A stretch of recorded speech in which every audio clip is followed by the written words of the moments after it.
Ciao a tutti amici, io sono Elvis e questo è il podcast Malazan dei Caduti. Non perdiamo tempo e dedichiamoci anima e corpo all'introduzione, senza spoiler, del secondo volume della saga, La dimora fantasma. Tutto quello che c'è da sapere prima di iniziare. Let's go!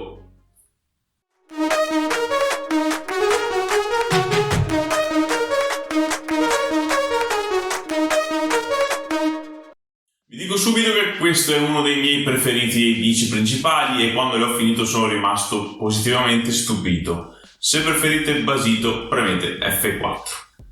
Se all'inizio mi aveva leggermente scazzato il cambio di scena e di personaggi e l'avanzare lento delle prime scene, successivamente ho messo da parte qualsiasi critica per ammirare l'epicità di quest'opera grandiosa. Ma non vi dirò altro, in modo che possiate scoprirlo da soli e, fidatevi, ne varrà la pena. In questo romanzo Erikson matura pagina dopo pagina, lasciandosi alle spalle le piccole incertezze e imprecisioni che si possono trovare nei giardini. Lo noterete e lo apprezzerete, perché con La dimora fantasma l'autore ci mostra davvero di che pasta è fatto.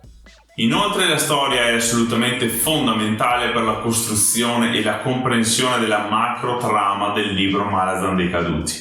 Si comincia a fare sul serio. La cosa che salta più all'occhio e che può far storcere il naso è il netto cambio di ambientazione. Arrivati fino a qui non si riesce bene a comprendere la vastità del mondo Malazan perché l'autore ci ha mostrato un solo continente e anche in minima parte. Le mappe che si trovano all'inizio volume non aiutano, anzi spesso confondono. Allora vediamo insieme una mappa dell'intero mondo Malazan e dove è posizionato Genabakis, il luogo dove si svolge prevalentemente l'azione del primo tomo.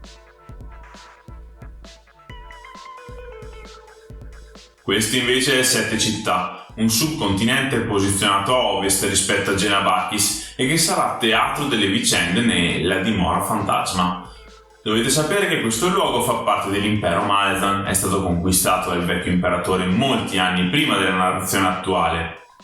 Si tratta di una terra antica costruita sulle rovine di innumerevoli città risalenti al primo impero. Il clima è caldo e secco e gran parte del territorio è desertico. Fate attenzione al contesto perché la caratterizzazione della regione e dei suoi abitanti sarà molto importante per la trama del libro. In ogni città e in ogni villaggio infatti si respira da tempo aria di ribellione. Come mai, vi chiederete, il popolo vuole scacciare l'impero e tornare al vecchio regime? Beh, in poche parole, i furbetti e i malavitosi hanno vita difficile da quando sono stati conquistati, non possono più fare quello che gli pare. Perciò cominciano a mettere in giro voci su voci contro i Malazan, invasori, brutti e cattivi. Tutta la popolazione si sta convincendo che senza di loro si vivrebbe meglio e sarebbero più ricchi. Dicevamo dei personaggi. Di quelli già conosciuti nei giardini, seguiamo con attenzione le gesta di Fiddler, Kalam, Crocus e Apsalar, che in questo romanzo avranno spazio di manovra e avremo la possibilità di conoscerli meglio. Uno dei filoni principali nella dimora sarà proprio incentrato su di loro. Partiti dall'ormai lontana Darujistan per riportare a casa Apsalar, dovranno affrontare molti ostacoli per avvicinarsi alla loro meta. Eppure, Kalam si separerà presto dal gruppo per tentare una missione particolare e di cui non si conoscono i dettagli. D'altra parte, quella di accompagnare la ragazza poteva essere una motivazione sufficiente per i due soldati del calibro di Fiddler e Kalam? Ragionateci sopra. Un altro filone molto importante che si apre proprio nel prologo vede come protagonista Felisin, la sorellina di Paran. Dalla capitale dell'impero viene imbarcata con altre decine di nobili diretta alle miniere o Tatarael, a Sette Città. Questa purga di gente dai nobili natali viene ordinata dall'imperatrice stessa nel tentativo di rabbonire le masse scontente. La problematica principale è che a gestire il tutto è Tavor Paran. L'altra sorella di Ganos è diventata il nuovo aggiunto dopo la morte di Lorn. Non vi dico altro se non che le avventure di Felisin e dei suoi compagni di schiavitù verranno seguite da distanza ravvicinata. Un'altra finestra che si apre sul romanzo ci permette di conoscere due nuovi personaggi molto importanti, Ikarion e Mappo. Si tratta di uno Yag, quindi un mezzo Yagut, e un Trell, una razza simil-umana, alto e peloso. Questi due sono legati da una profonda amicizia e un compito molto particolare li condurrà nel cuore del deserto del subcontinente. Infine, signore e signori, abbiamo il filone più epico e grandioso. Lo storico Duker si trova a Issar, città sulla costa dove è posizionato il 7° reggimento. I Malazan, cittadini compresi, dovranno fare affidamento sul pugno Coltane per sperare in una sopravvivenza che sembra impossibile.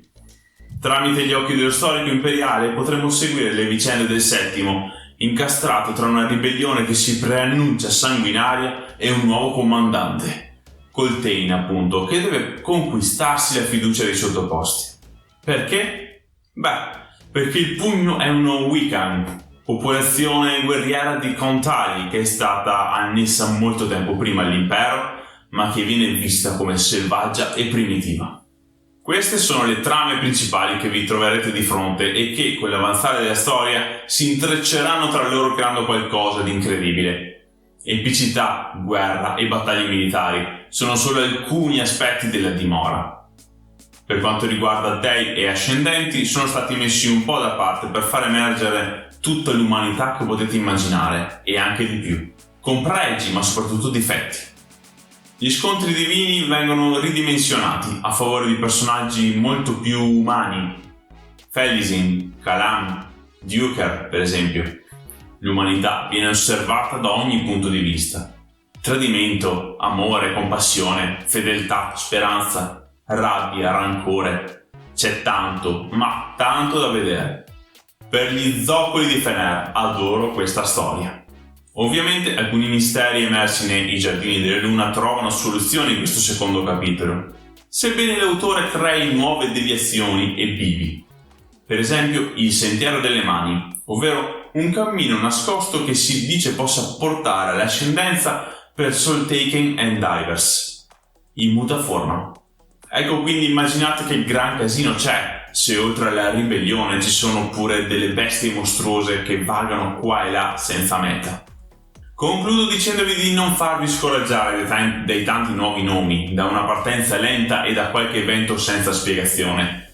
Non vi preoccupate, è tutto previsto. Se vi trovate in difficoltà, ricordate che ci sono alcuni luoghi appositamente dedicati per darvi una mano, come l'elenco dei personaggi a inizio libro, le mappe, online ce ne sono altre semmai, il forum italiano, dove trovate anche i riassunti, la wiki con tante voci che possono aiutarvi, il gruppo Facebook Malazan Italia.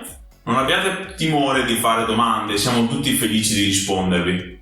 E infine, questo canale YouTube o la pagina Facebook annessa, Podcast Malazan dei Caduti. Commentate pure qui sotto se avete qualche domanda particolare. In ultimo, vi informo che ho finalmente creato la pagina Instagram dedicata, che si chiama Podcast Malazan. Mi trovate anche lì. Insomma, ora avete tutte le carte in regola per godervi questa meraviglia che è la dimora fantasma. Spero che questa introduzione vi sia stata d'aiuto. In ogni caso sono a vostra disposizione per qualsiasi domanda, ma vi consiglio di iscrivervi al canale perché ho intenzione di portare su questa piattaforma delle analisi dettagliate proprio su questo romanzo. Non mancate! Se vi è piaciuto questo video mettete mi piace e condividetelo. Ci vediamo presto con novità frizzanti. Ciao!